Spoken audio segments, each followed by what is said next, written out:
Hi everyone, we're looking at this now. This is where we left it last time, when we were choosing different colours that make a difference to the overall flavour of the design.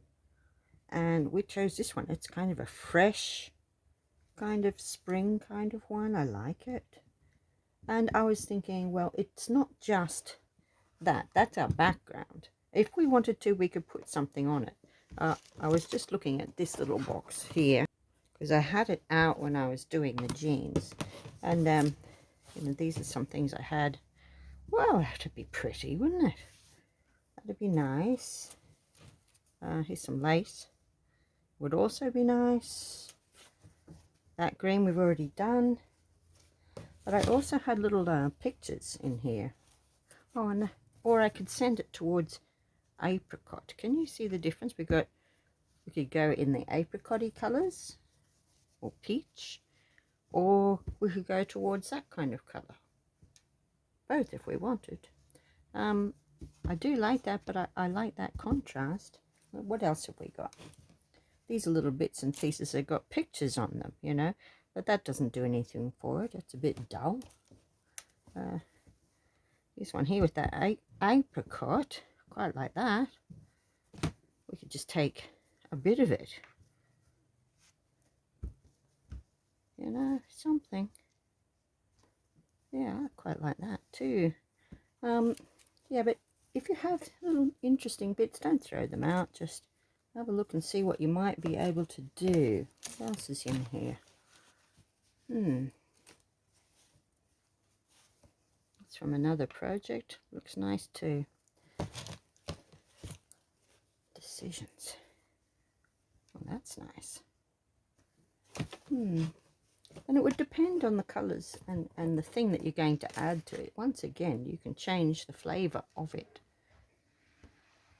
For example, if I was using this, you know, another way to add colour into that. That'd be pretty. Or at this stage, I could go completely different. Well, let's put those ones aside, because I quite like something from there. I don't know what. Alright, so I did like lace.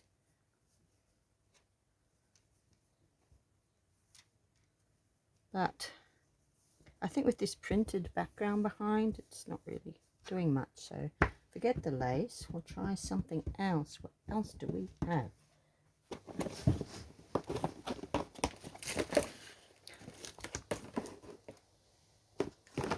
Another thing I like to do is put little bits of yarn on these embroidery cards.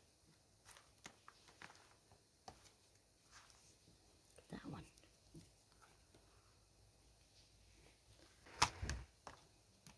Fuzzy one. I don't think I want anything that fuzzy. See, we could also go towards pinks if we wanted. What else is there though? There's the aqua. I'm still liking the contrast better, you know, something else.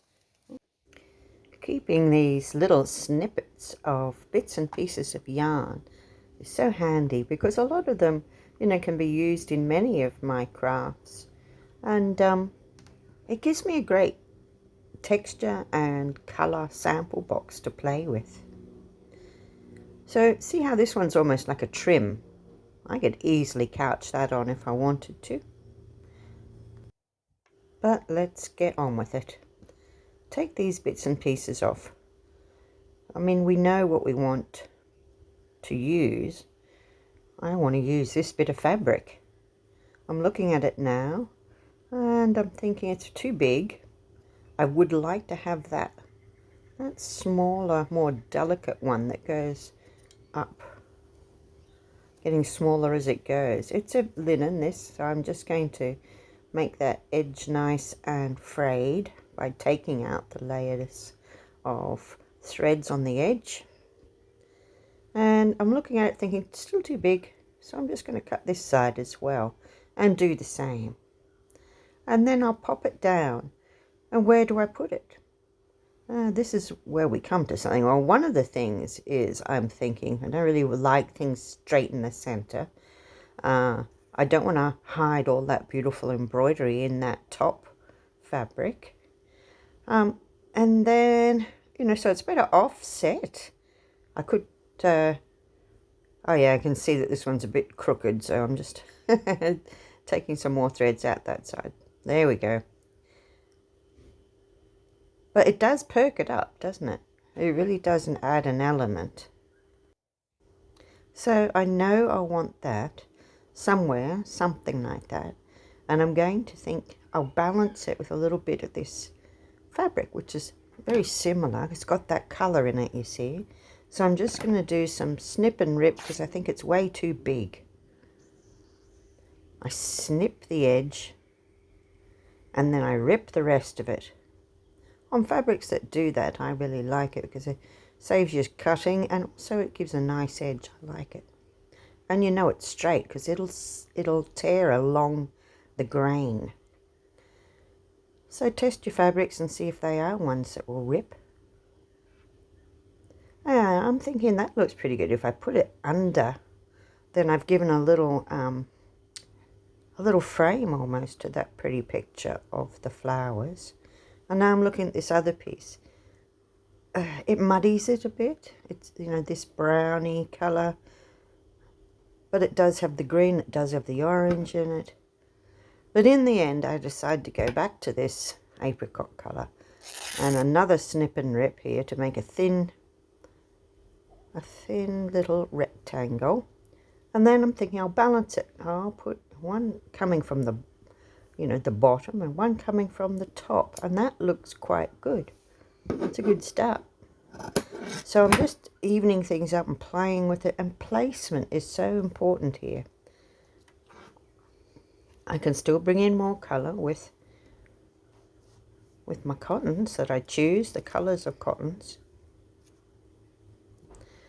You know, and I look at it and I think, oh, are you too dark? Are you too light?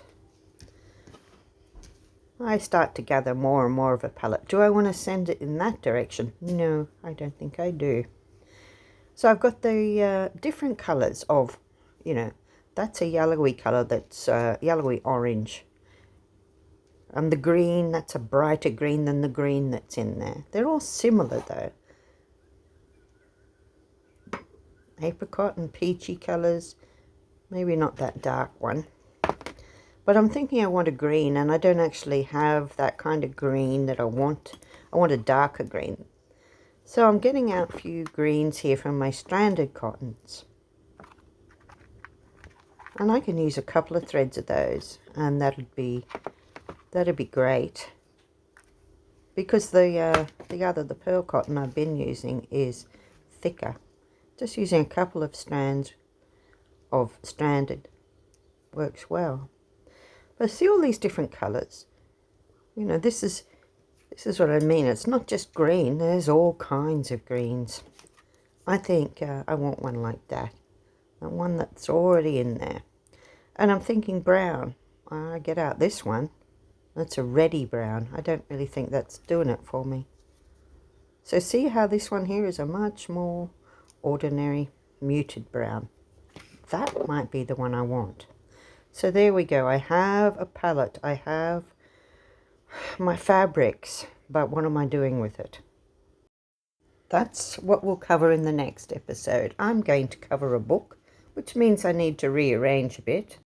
And then we'll start to stitch. I hope you've liked this video. Don't forget to like and subscribe.